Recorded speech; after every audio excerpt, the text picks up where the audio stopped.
This is Radio Taiwan International.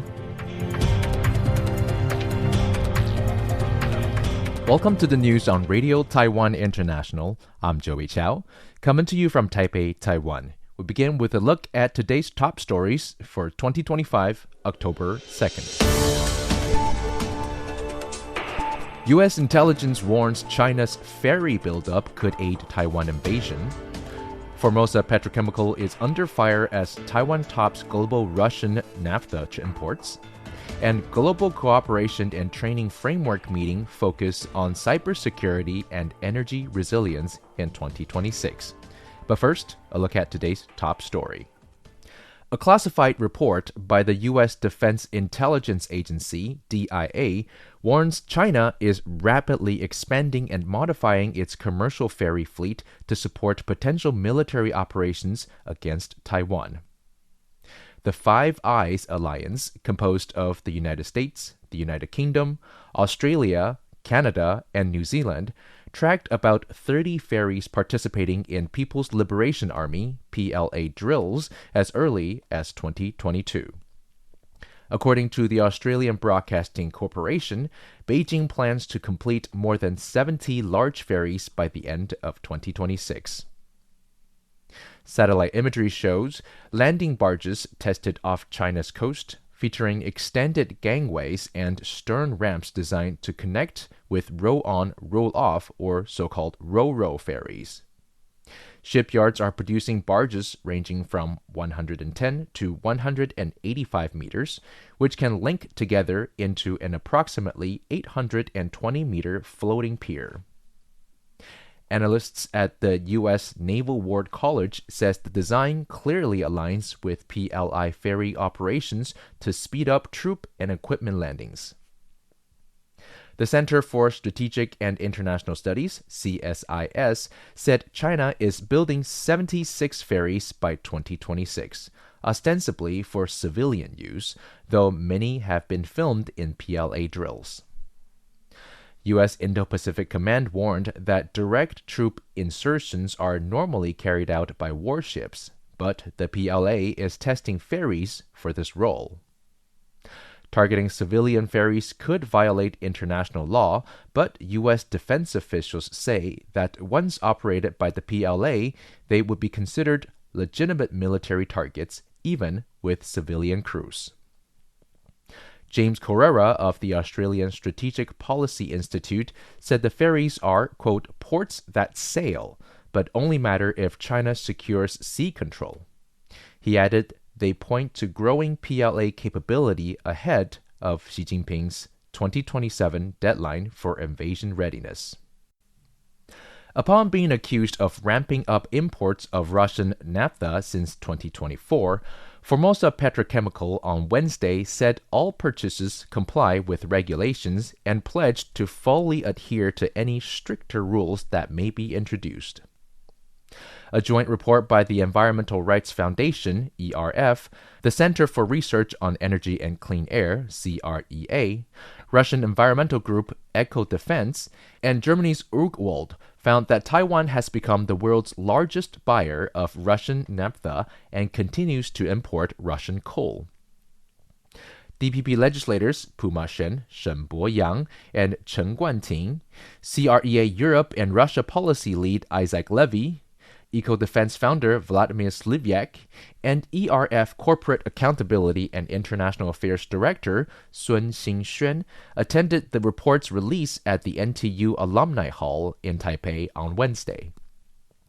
They said Taiwan's naphtha imports has generated approximately $1.7 billion in tax revenues for the Kremlin and warned that reliant on Russian fossil fuels threatens both Taiwan's semiconductor industry and its ties with global allies. At the press conference, environmental groups singled out Formosa Petrochemical.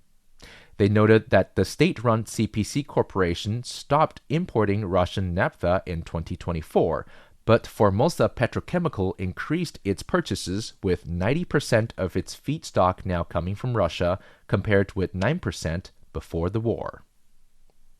In its statement, Formosa Petrochemical said all naphtha is procured through open tender without specifying country of origin.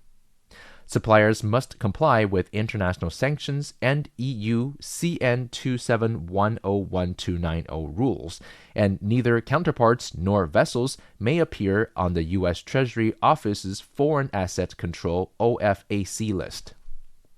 The company said the higher share of Russian naphtha reflected market conditions rather than procurement strategy, adding it would immediately comply if new international rules or a Taiwan government ban were imposed. Taiwan's foreign ministry announced on Tuesday that the 2026 Global Cooperation and Training Framework, GSTF, will prioritize communication resilience, cybersecurity for critical infrastructure, transnational repression, and energy resilience. The plan was presented after member countries held the annual Joint Committee meeting in Taipei that day. The ministry stated the meeting brought together representatives from the United States, Japan, Australia, and Canada, with the UK once again participating as an observer. This year's session was held by the Japan-Taiwan Exchange Association in coordination with the Foreign Ministry, the American Institute in Taiwan, AIT, the Australian Office, and the Canadian Trade Office in Taipei. Attendees included North American Affairs Director General Wang Liangyu, AIT Deputy Director Karen Liang, Australian Office Deputy Representative Dan Stewart, Japan-Taiwan Exchange Association Director Kakizawa Michi, and Canadian Trade Office Political and Public Affairs Director Charles Huden. The Foreign Ministry said discussions reviewed this year's achievements and looked into future overseas, quote, franchise events and domestic programs. Plans will aim to improve evaluation methods, increase youth participation, and strengthen international ties. Since establishment in 2015, the GCTF has held more than 90 activities with over 10,000 participants from 135 countries, becoming a major platform for global cooperation. Taiwan has signed a memorandum of cooperation with the Philippines on supply chain connectivity, paving the way for 2 additional MOUs that aim to promote and expand future collaboration.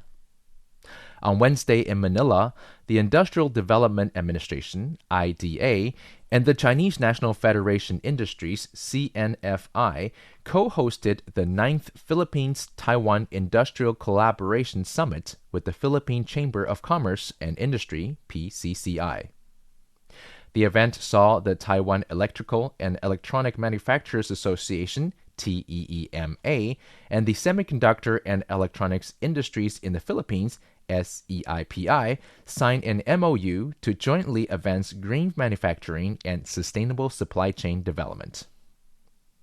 The IDA said this year's summit focused on AI innovative applications, featuring keynote speeches by Taiwanese experts on information electronics, cold chain logistics, emerging technologies, and industrial zones, exploring paths for digital transformation and industrial upgrading. For the first time, TEEMA and SEIPI also held an industry matchmaking session, bringing together 20 leading companies from Taiwan and the Philippines for one-on-one meetings on electronic components, system integration, and AIoT applications. The goal, officials said, was to build concrete and long-term business partnerships.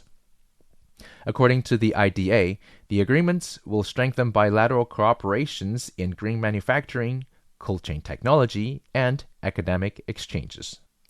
Legislative Speaker Han Kuo-yu met on Wednesday in Taipei with Austria-Taiwan Friendship Group Chair Werner Ammann and a cross-party delegation of Austrian lawmakers.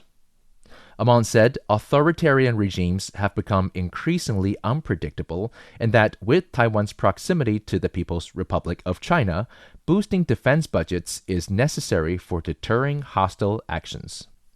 Thanks for joining me for the news. I'm Joey Chow. Stay tuned for another 50 minutes of English language features brought to you by Radio Taiwan International.